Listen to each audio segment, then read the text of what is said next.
सांगा बरं, रोज सकाळी उठताना मनात काय असतं? आज काहीतरी चांगलं होईल.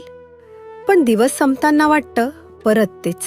तुकाराम महाराजांनी हे 400 वर्षांपूर्वी अनुभवलं होतं आणि त्यांनी जे लिहिलं ते आजही काळजाला भिडतं. सुख पाहता जवा पाडे, दुःख पर्वता एवढे. शब्द सोशिले अनंत, नाही सोशित आता चित्त. सुख ते असतं जवाच्या दाण्या एवढं, हातात घ्यायच्या आत निसटून जातं. आणि दुःख ते असतं पर्वतासारखं, छातीवर बसतं, हलत नाही. तुकाराम महाराज म्हणतात, किती सहन केलं, किती गिळलं आतमध्ये, पण आता मन थकलंय.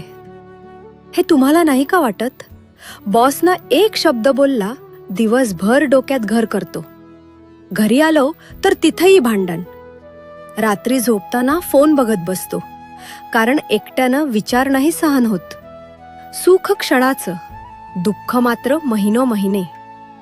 तुकाराम महाराज सांगतात, हे लपवू नका, हे मान्य करा, कारण जे दुखतंय ते सांगितलं तरच बरं होतं. आज कुणाशी तरी बोला, मन मोकळं करा. तेच तुकाराम महाराजांचं खरं सांगणं आहे. हा व्हिडिओ त्याला पाठवा, ज्याला वाटतंय की तो एकटाच आहे.